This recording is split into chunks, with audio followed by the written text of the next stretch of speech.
Paulo Costa has in fact pulled out of his fight with Khamzat Chimaev because he had a staph infection in that same elbow. And because that the doctors pulled him out of the fight, and Khamzat also has a replacement opponent. Kamaru Usman, for his middleweight UFC debut, is going to be fighting Khamzat Chimaev on about 10 days notice. So not only is the main event changed, but now the co-main event has changed in about the same amount of time. All credit to both guys that took the fights on short notice. Kamaru Usman now, I mean, who wants to fight Khamzat? Let alone fight Khamzat on short notice. Who wants to fight Khamzat even with a full camp? You know what I'm saying? Kamaru Usman deserves so much respect for this, even though he might be completely out of his element. It's a weight class he has not fought in the UFC before. He is much older now. He's going up against a young, hungry Khamzat Chimaev, who is already preparing to fight such a big opponent in Paulo Costa. I think Khamzat might be too big and strong for Kamaru Usman. Maybe. Usman is generally pretty big, but there's a difference with the 185ers. And Usman is not going to be in fight shape, right? He's not going to be coming off a training camp, which is very different than regular training. There's a completely different amount of intensity between training camps and training regularly. Khamzat's going to be in fight shape. He's going to be big, strong, fast. His reaction time is going to be there. Kamaru Usman might be lacking in a lot of these departments, and his cardio might not be the same, considering that he's going to be fighting at 185 and not in fight shape. He also has to make the travel to Abu Dhabi, which is going to take like what? Is it 12 hours from America or something like that? It's a bit of time. Every single hour is precious for taking a short notice fight.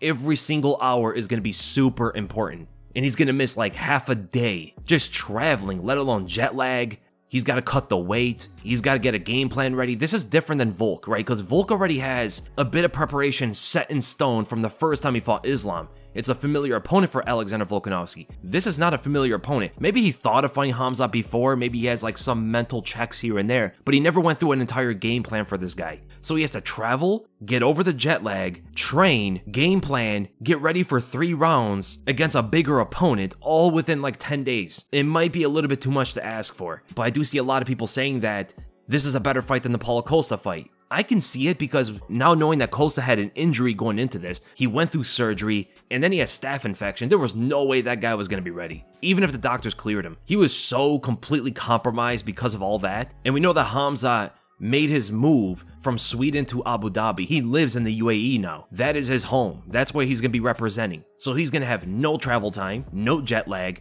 All the odds are against Kamaru Usman, and I'm expecting him to be a massive underdog going into this.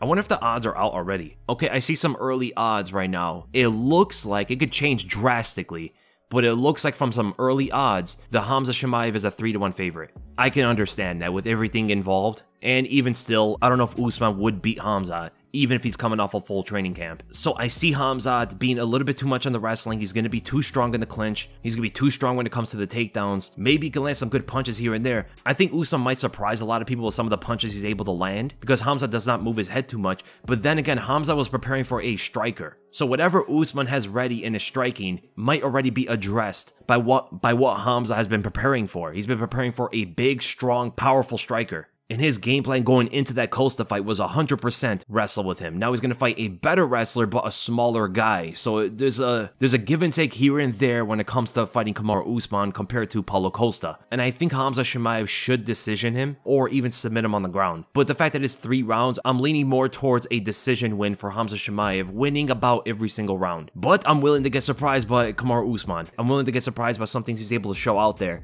But what do you do? So everybody thought if Khamzat beat Paulo Costa, that he might even get a title shot after Dricus, because Dricus deserves it. If he beats Kamaru Usman, who's coming off short notice, would that still give him the same kind of merit to fight for the belt? Maybe. I don't know. What do you guys think? I'm thinking yes, kind of, because Adesanya needs to fight again. He can't get an immediate rematch, right? He got that immediate rematch against Pereira before, and he got dog-walked by Sean Strickland. So I think even if Khamzat beats Kamaru Usman on short notice, I think he still deserves a title shot over Adesanya, but does he deserve it over Jared Cannonier, who beat Marvin Vettori? That's a bit iffy, man. There could be a bit of a debate on that. I don't know exactly where I stand. I think both guys deserve it somewhere comparable, right? We don't know exactly how good Usman is at 185. We know how good he is at 170. He's really good. But at 185, is he the same kind of guy? Does he have the same kind of success? Does he still do Usman things at 185? It's hard to really know. Maybe he's one of those guys that performs even better at 185. We're going to see how the fight goes down. We're going to see how dominant Khamzat is. We're going to see if Usman can do something out there. But all credit to this guy, man. And Khamzat too. You have to also give credit to Khamzat because he is taking this risk. Kamaru Usman is a legend in the game with a lot of experience. He has knockout power. He's a good wrestler. That should never be an easy opponent for anybody, regardless if he's coming off short notice or not. Same thing with Volkanovski, why you have to give Islam a lot of credit for taking that fight on short notice as well. It's a risk that these two are willing to take, but they do have the advantage factually speaking. No opinions.